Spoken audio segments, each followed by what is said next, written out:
সাকিব ছাড়া এই প্রথম সুন্দর একটা ছবি করছেন অপু বিশ্বাস।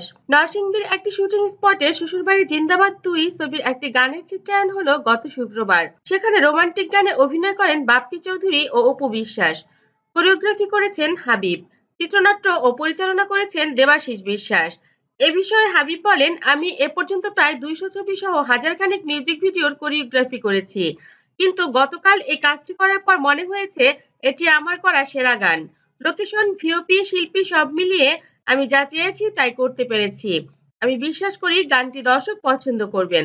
হাবিব আরো বলেন, আমি গানের কোরিওগ্রাফি শুরু করেছিলাম সাকিব খান ও অপু বিশ্বাস অভিনীত চাঁদনি চলচ্চিত্রের মধ্য দিয়ে। তখন যে প্রযুক্তি ছিল এখন তার চেয়ে অনেক উন্নত প্রযুক্তি এসেছে। গত বছর করেছি শাকিব খানের ক্যাপ্টেন খান। দিন দিন প্রযুক্তি এগিয়ে যাচ্ছে, আমরা আরো ভালো কাজ করতে পারছি।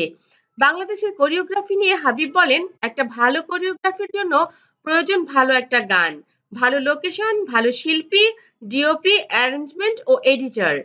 বাইরের দেশ থেকে আপনি যখন কোরিওগ্রাফার নিচ্ছেন তখন তাকে সব দিচ্ছেন, কিন্তু আমাদের সেই সুযোগ দিতে চাইছেন না অনেকেই। তাহলে আমরা কিভাবে ভালো কাজ করব? এ বিষয়ে হাবিব আরো বলেন, দেশের বাইরে ভালো লোকেশনে কাজ করার সময় আপনারা বাইরের দেশের কোরিওগ্রাফার নিচ্ছেন, আর আমাদের সময় এসে বলছেন, ভাই আমার বাজেট নেই, যা দিলাম তাই দিয়ে একটা কাজ করে দেন। এটা আসলে কিভাবে সম্ভব, কিভাবে ভালো হবে? আমি যদিও অ্যারেঞ্জমেন্ট ছাড়া কাজ করি না, আর দুই একজন আছেন যারা হয়তো ভালো কাজ করছেন না, তাদের জন্য তো সবার দুর্নাম হতে পারে না। 2016 সালে মুক্তি পাওয়া নিয়তি ছবির একটি গানের জন্য শ্রেষ্ঠ কোরিওগ্রাফার হিসেবে নাম ঘোষণা করা হয় হাবিবের। দ্বিতীয় অবস্থানে ছিল অনেক দামে কেনা ছবির একটি গান। দ্বিতীয় গানটিরও কোরিওগ্রাফার ছিলেন হাবিব। নিয়তি ছবিতে কাজ করেননি দাবি করে অনেক দামে কেনা ছবির জন্য পুরস্কার দাবি করেন। পরে জাতীয় চলচ্চিত্র পুরস্কার 2016 অনুষ্ঠান থেকে কোরিওগ্রাফির জন্য জাতীয় পুরস্কারটি বাদ দেওয়া হয়। হাবিব বলেন, আমরা আসলে নিজের দেশকে মূল্যায়ন করতে শিখিনি এখনো। যখন আমরা পরের দেশে যাই একই ছবির কাজ করি, তখন কিন্তু আমরা ভিনদেশি কোরিওগ্রাফার নেই, পারিশ্রমিকটা সেটাই দিয়ে থাকি, এবং যে সমস্ত ম্যাটেরিয়ালস দরকার সেগুলো আমরা চড়া দামে ঠিকই দিয়ে থাকি।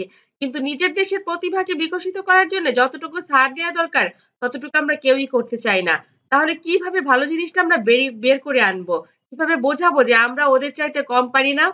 সত্যিই তো নিজের দেশের প্রযুক্তি আরেকটু আপগ্রেড করা অবশ্যই দরকার আছে। আমরা চাই শ্বশুরবাড়ি জিন্দাবাদ ছবিটি অনেক বেশি হিট করুক, অপু বিশ্বাস অনেক বেশি সফল হোক। আপনারা কি বলেন? আমার চ্যানেলটি যদি ভালো লাগে লাইক, কমেন্ট, শেয়ার দিন এবং পরবর্তী পর্ব পেতে সাবস্ক্রাইব করুন। ধন্যবাদ।